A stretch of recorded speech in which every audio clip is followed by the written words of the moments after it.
की अमर रचना है। इस अमर ग्रंथ त्याग प्रकाश के तीसरे समोल्लास का भी हम तो स्वाध्याय करते हैं। पढ़ने पढ़ाने के क्या नियम हैं? महर्षि लिखते हैं कि ऋतम च स्वाध्याय प्रवचने च। इसका मतलब है कि यथार्थ आचरण से पढ़ें और पढ़ाएं।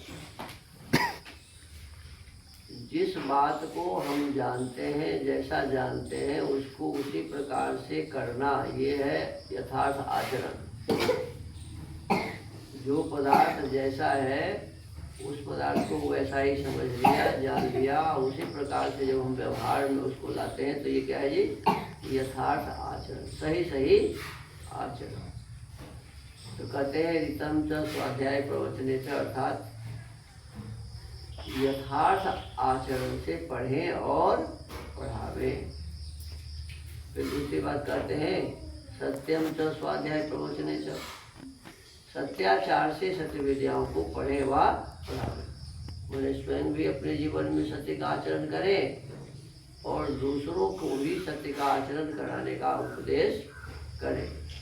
कहते हैं यदि हमको लोग देखेगा भाई ये तो सत्य आचरण कर रहा है, तो हमसे वो स्वयं देख करके वो अपने जीवन में ऐसा अपने जीवन को बना सकता है। ये है सत्याचरण से सत्य विद्याओं को पढ़े व पढ़ावे। कहते हैं तपः स्वाध्याय प्रवचने च, तपस्वी अर्थात धर्मानुष्ठान करते हुए। देखो तपस्या का मतलब यहाँ लिखे स्वामी जी की धर्म का अनुष्ठान करते हुए वेदादि शास्त्रों को पढ़ें और पढ़ावें। सबका मतलब धर्म लिखते हैं। और फिर कहते हैं दमश्च स्वाध्याय प्रवचने च, बाह्य इंद्रियों को बुरे आचरणों से रोक के, ये है दमन। आँख से बुरा न देखना, कान से बुरा न सुनना, नासिका से बुरे गंधों को न ग्रहण करना, जिह्वा से बुरे पदार्थों को न खाना, त्वचा से बुरे पदार्थों का स्पर्श न करना, ये है। तो बाह्य जो इंद्रियां हैं हमारी, 5 ज्ञानेंद्रियां और 5 कर्मेंद्रियां, इनको बुरे आचरण से रोकना, ये दम है। अपने इंद्रियों को बुरे आचरण से रोकना, उन्हें आँख से बुरा न देखना, ये दमन है। कान से बुरा न सुनना, ये इंद्रियों का दमन है। आँख से बुरा न देखना, ये इंद्रियों का दमन है। ऐसे ही हम सभी अपने इंद्रियों को, 5 ज्ञानेंद्रियां और 5 कर्मेंद्रियों को बुरे आचरणों से जब रोक के रखते हैं तो इसी का नाम क्या है? दम। तो कहते हैं बाह्य इंद्रियों को बुरे आचरणों से रोक के फिर पढ़े और पढ़ाते जाए। स्वयं भी ऐसे पढ़ना चाहिए और दूसरों को भी इसी प्रकार से पढ़ाने का प्रयत्न करना चाहिए। फिर कहते हैं समश्च स्वाध्याय प्रवचने च,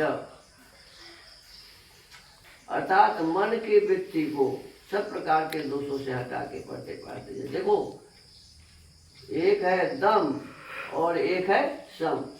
तो दम का मतलब हुआ अपने इंद्रियों को बुरे आचरण से रोको। सम का मतलब क्या हुआ? अपने मन में किसी भी प्रकार की बुरी बातें न उठाओ।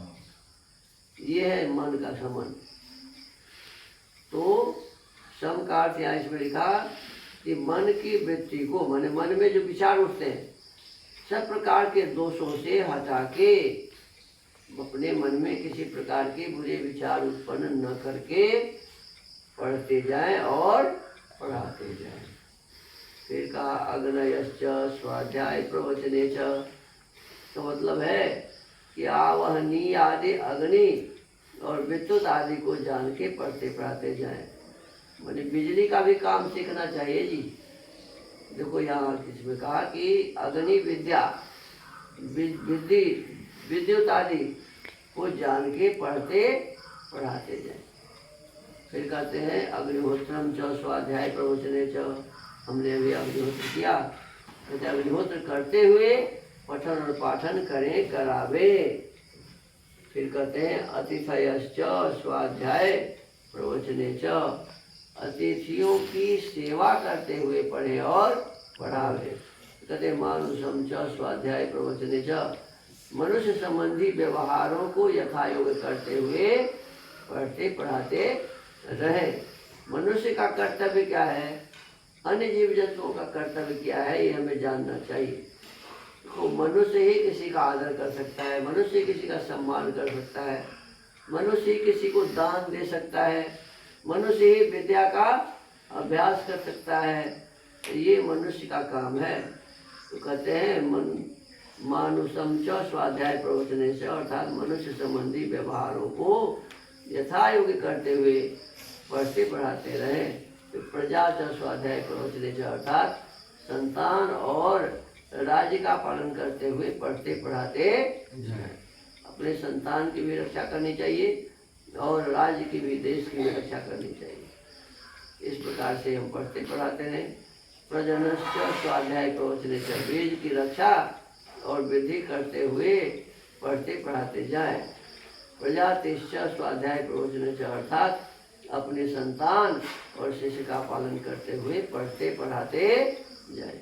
देखो, अपने संतान का पालन करना भी, अपने संतान को पढ़ाना लिखाना भी, शिष्य को पालन करना, पढ़ाना लिखाना, ये सभी जो है ना, ये सत्य कर्म है। तो कहा ऐसे हमें नियमित रूप से करते रहना चाहिए। ये पढ़ने पढ़ाने के नियम बताए गए हैं। इससे आगे कल ओम द्यो शांतिरंतरिक्षं शांतिः पृथिवी शांतिरापः शांतिरोषधयः शांतिः वनस्पतयः शांतिः विश्वे देवाः शांति ब्रह्म शांति सर्वं शांति शांतिरेव।